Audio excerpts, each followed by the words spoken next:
Et si les guerres en Ukraine, les tensions au Moyen-Orient, les crises en Amérique latine, et si tout ça en fait n'était pas des événements séparés, si c'était les pièces d'un seul et même puzzle? C'est une théorie assez audacieuse qu'on va explorer aujourd'hui. Une vision du monde où tout est connecté et nous mène, peut-être, vers une confrontation inévitable. Cette citation, elle est forte, hein. Elle donne le ton tout de suite. Pour l'analyste, ce qu'on voit, ce ne sont pas des conflits régionaux. Non, non. C'est une sorte de répétition générale avant la grande bataille, celle qui décidera du futur ordre mondial. Chaque crise ne serait en fait qu'un prélude. Et c'est là qu'il y a un vrai clash avec le discours politique ambiant. D'un côté, on a des promesses de paix, et de l'autre, cette analyse qui nous dépeint un monde qui est en train de s'armer jusqu'aux dents. Alors comment on peut concilier les deux? Eh bien, selon la théorie, l'un des deux discours est une façade, et l'autre, c'est la réalité brute. Bon, affirmer un truc pareil, c'est énorme. Ça demande des arguments solides. Alors, on va examiner le premier pilier de cette théorie, comment les conflits actuels, qui ont l'air totalement différents les uns des autres, pourraient en fait s'emboîter pour former l'image d'un monde qui se prépare à la guerre. L'idée centrale, c'est que rien n'est une coïncidence. Une crise de l'énergie en Europe, un conflit pour des ressources en Amérique latine, des tensions au Moyen-Orient, ce ne serait pas le fruit du hasard, mais bien des fronts connectés sur un grand échiquier mondial où les puissances avancent leurs pions.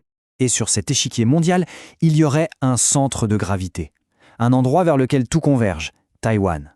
D'après l'analyste, c'est là que la grande lutte pour la suprématie économique, technologique et militaire du XXIe siècle pourrait bien atteindre son apogée. Pour que cette grande théorie soit un peu plus concrète, l'analyste prend un exemple très précis, le Venezuela. Ce pays, qui traverse une crise terrible, servirait en quelque sorte de laboratoire, de guerre par procuration, où les grandes puissances testent leur stratégie et mesurent leurs forces. Au Venezuela, on entend beaucoup parler d'idéologie, de démocratie contre autoritarisme. Mais si le véritable enjeu, la ressource qui attire toutes les puissances du monde comme des aimants, était quelque chose de bien plus tangible.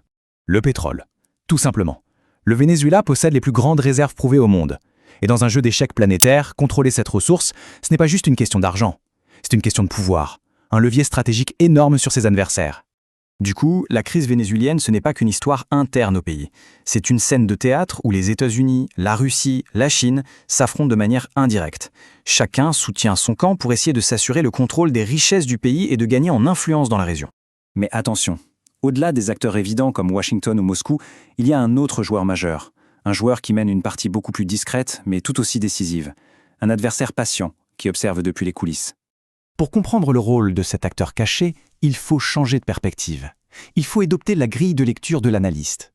On oublie un peu les déclarations publiques, les idéologies. La seule question qui compte vraiment, c'est quel est l'intérêt stratégique de chaque pays? C'est en suivant cette piste qu'on peut commencer à voir les vraies motivations. Et quand on applique cette méthode, la Chine apparaît comme la pièce maîtresse cachée du jeu. Pékin investit des milliards au Venezuela, surtout en échange de pétrole. Son intérêt n'est pas idéologique, il est purement économique et stratégique. Protéger ses investissements et garantir un approvisionnement en énergie stable, loin des zones de tension habituelles.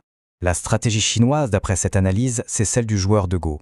Plutôt que de foncer dans des confrontations directes, Pékin observe, attend que ses adversaires s'épuisent ou fassent des erreurs, et c'est seulement à ce moment-là qu'il avance ses pions pour sécuriser ses intérêts à moindre coût.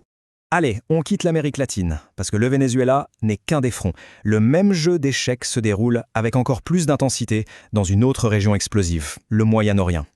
Et là-bas, l'objectif serait de remodeler complètement la carte du pouvoir. L'objectif numéro 1 des puissances occidentales et de leurs alliés dans la région, ce serait de briser une alliance informelle mais très puissante, l'Axe de la résistance. C'est un réseau d'États et de milices qui s'opposent à l'influence américaine et israélienne. Et dans cet axe, on trouve qui? Eh bien, selon l'analyste, il y a des acteurs clés comme l'Iran, la Syrie, le Hezbollah au Liban, mais aussi des alliés plus lointains comme la Russie et, par ricochet, la Chine et le Venezuela. Ça crée un réseau de soutien que les États-Unis et Israël essaieraient de démanteler pièce par pièce. Pour l'analyste, cette phrase, attribuée à un haut dirigeant, n'est pas juste une petite phrase en l'air. Non, c'est la confirmation que les guerres, les accords, les changements de régime dans la région ne sont pas des accidents de l'histoire. Ce sont les étapes d'un plan bien conscient pour redessiner les frontières et les alliances. Alors si on assemble toutes les pièces du puzzle, la bataille pour les ressources au Venezuela, la patience stratégique de la Chine, le remodelage du Moyen-Orient, qu'est-ce qu'on obtient à la fin? Eh bien, selon l'analyste, on obtient l'image d'une bataille finale peut-être même inévitable. Le cheminement est logique et assez terrifiant. D'abord, on s'affronte indirectement, par procuration, pour tester les faiblesses de l'autre. Ensuite, on isole les acteurs clés en cassant leurs alliances. Et enfin, Une fois que l'ennemi est affaibli et seul, c'est le moment de la confrontation directe pour la domination mondiale. Le point vraiment crucial de toute cette théorie, c'est celui-ci. L'idée qu'il y a des conflits isolés est une illusion. Qu'on le veuille ou non, chaque nation, chaque crise ferait partie de cette immense lutte de pouvoir mondial, où ce qui se passe sur un continent a des répercussions directes sur un autre. Ce qui nous amène à la question finale, une question qui donne le vertige. Si l'on n'assiste pas à une série de crises indépendantes, mais bien à un seul conflit mondial avec plusieurs facettes, alors la vraie interrogation n'est pas de savoir comment chaque guerre va se finir. C'est plutôt qui sortira vainqueur de la bataille pour façonner l'avenir de nous tous.